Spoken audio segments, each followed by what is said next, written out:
देखिए हम लोग पढ़ेंगे ऑक्सोनियम लवण का निर्माण किस प्रकार से होता है। तो ईथर में ये रासायनिक अभिक्रिया है।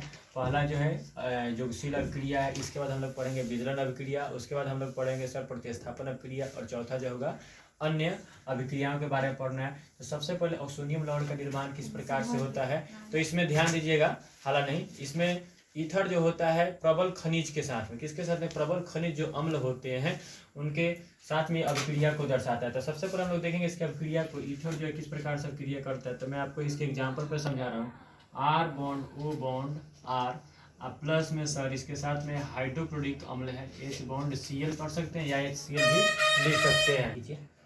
यहाँ पे आपको ईथर हो गया। यह जो है हाइड्रोजन है प्लस चार्ज में रहेगा, यह माइनस चार्ज में रहेगा। अब ये आपस में क्या करेंगे सर, रिएक्शन करेंगे।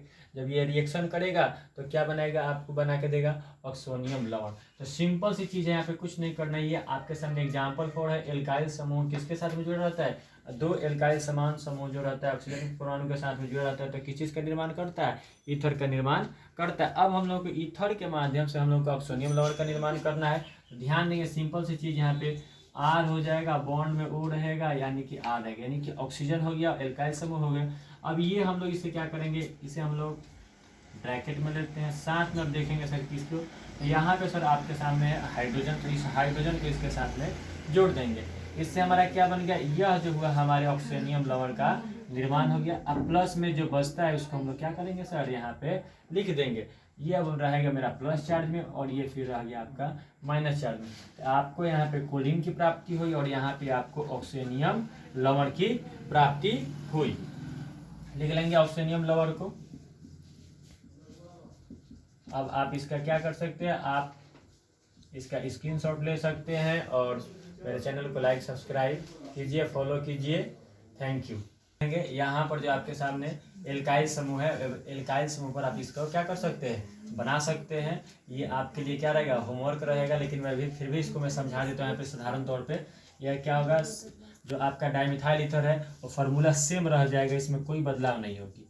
बस केवल क्या करना है, यहाँ पे जो आपको हाइड्रोजन दिख रहा है वो ऑक्सीजन के साथ में आकर जुट जाएगा। ये जब जुट जा रहा है तो आपके यहाँ पे देखिए मैंने एक पॉइंट छोड़ दिया था, कंजुगेटेड बॉन्ड है। कंजुगेटेड बॉन्ड क्या रहेगा, इसके साथ में लगे रहेंगे। ये आपका क्या ऑक्सीनियम लवण का निर्माण करता है। और आप कमेंट बॉक्स में जवाब दीजिएगा जी इसके बाद वाला जो रिएक्शन होगा वो क्या यहाँ पे लगेगा। Thank you. पेरोक्साइड में क्या होगा कि जब ईथर क्या करता है, जब ईथर ऑक्सीजन के साथ में यानी कि हवा या ऑक्सीजन के साथ में अभिक्रिया करता है तो क्या बनाता है, ईथर पेरोक्साइड बनाता है। सिंपल सी चीज़ है, मैं इसको आपको समझाऊंगा। यहाँ पे आपका ईथर जो है, ईथर पे अभिक्रिया कराऊंगा ऑक्सीजन के साथ में जो आपको ईथर पेरोक्साइड बनाएगा।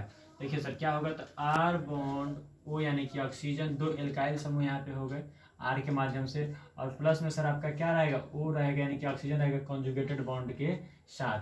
अब यह जो अभिक्रिया करेगा और अभिक्रिया जब करेगा तो आपका ईथर पेरोक्साइड बनाएगा। तो मेरे ख्याल से आपको सब किसी को मालूम होगा हाइड्रोजन पेरोक्साइड का फॉर्मूला क्या होता है। हाइड्रोजन पेरोक्साइड का फॉर्मूला तो H2O2 होता है। सेम कंडीशन यहाँ पर यही होगा। आर कितने हैं, 2 हैं, ऑक्सीजन कितने हैं, 2 हैं। तो दोनों को क्या करेंगे, R2O2 कर दीजिएगा तो ही बन जाएगा, और फॉर्मूले के अनुसार बनाइएगा तो यहाँ पे हो जाएगा आपका R bond O bond R. अब इसके साथ में क्या करना है, कंजुगेटेड बॉन्ड आपका ऑक्सीजन यहाँ पे है तो सीधे डायरेक्टली लिखेंगे हम लोग, ऑक्सीजन को जोड़ देंगे।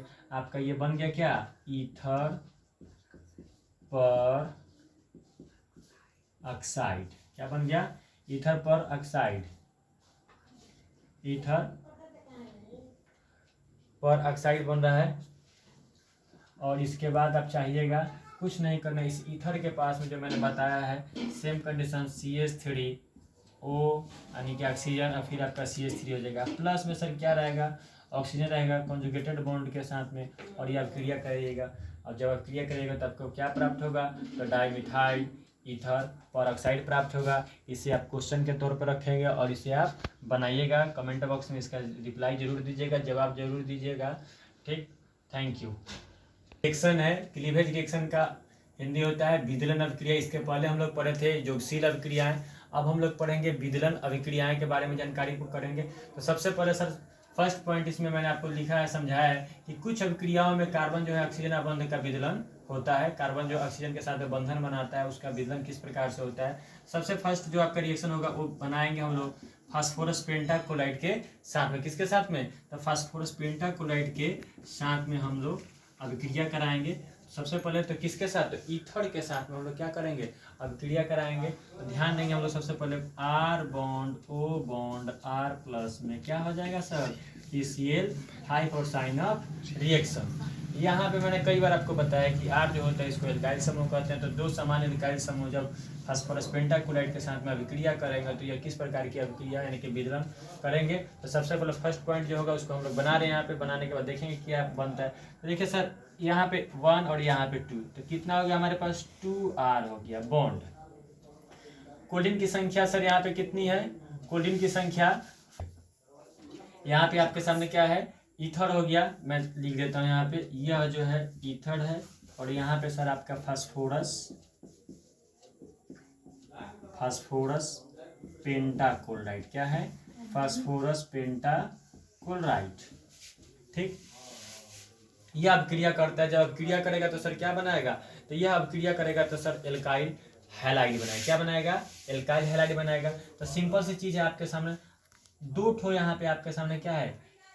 एल्काइल समूह है। इसे करें लिखेंगे यहाँ पे 2R बॉन्ड में दे देंगे। बॉन्ड के पास आते हैं। अब क्या पर लेते हैं यहाँ से? तो यहाँ पे कोल्डीन आपको दिख रहा है सर कितना है? 5 है। उस कोल्डीन में से हम एक कोलिन को लेते हैं। सामने आपके दिख रहा है कि 2 ठो है, 2 लगा हुआ है। तो 2 का अर्थ क्या हो गया? प्लस के पहले या प्लस के बाद जो भी 2 रहता है उस एलिमेंट्स के साथ, उस कंपाउंड के साथ में वो 2 रहेगा, जुड़ा रहेगा। अब सर आपके पास रहेगा प्लस, प्लस आ गया यहाँ पे। अब हम लोग ध्यान देंगे, अब हम लोगों के पास कोलिन की जो संख्या बची है कितना? 3, क्योंकि 2 मैंने कोलिन यहाँ से निकाल लिया। तो सर आपके पास फास्फोरस हो गया, साथ में ऑक्सीजन है तो इसको ऑक्सीजन को ले लेंगे। और कोलिन जो है सर आपका यहाँ पे 3 हो गया। यह जो हम लोगों का बना, इसको हम लोग कहते हैं क्या? इसे हम लोग कहते हैं एल्काइल क्लोराइड। क्या बन रहा है? चाहे एल्काइल हैलाइड भी कह सकते हैं। कोलिन लेना है कोलिन ले सकते हैं, ब्रोमीन लीजिएगा तो ब्रोमीन होगा। तो यहाँ से हम लोग को ये प्राप्त हुआ एल्काइल क्लोराइड। अब इसे हम आपको ईथर के फॉर्मूले पे मैं आपको समझाऊंगा। इसको अगर समझ में आ गया तो इसका स्क्रीनशॉट ले सकते हैं और मैं इसको आगे की तरफ फिर समझा रहा हूँ। Thank you. यहाँ पे अब आपके सामने क्या आ गया सर? तो डाई मिथाइल ईथर हो गया और साथ में फास्फोरस पेंटाक्लोराइड हो गया। यह जब अभिक्रिया करेगा डाईमिथाइल ईथर जो है फास्फोरस पेंटाक्लोराइड के साथ में अभिक्रिया करता है तो क्या बनाता है? तो यह सर आपका एल्काइल क्लोराइड बनाएगा। ध्यान देंगे सर सिंपल सी चीज, यहाँ पे आपको मैं लिख देता हूँ डाई मिथाइल क्लोराइड। ठीक, यह हो गया। अब रिएक्शन कराएंगे तो सिंपल सी चीज है, यहाँ काउंट कर लेंगे इनकी संख्या कितनी है?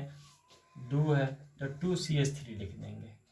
बॉन्ड लगा देंगे। भाई बताना पड़ेगा ना कि किसके साथ में क्या अभिक्रिया करता है। फिर सर यहाँ से 2 ठोक कोलिन हम लोग ले लिए तो Cl आपके पास हो गया। प्लस में सेम कंडीशन मैंने आपको एग्जाम्पल में बताया था, एग्जाम्पल के लिए आपको वही चीज़ लग जाएगा।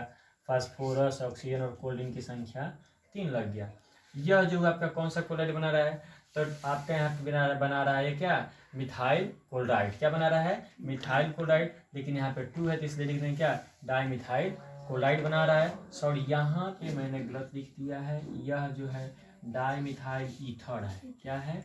ईथर है।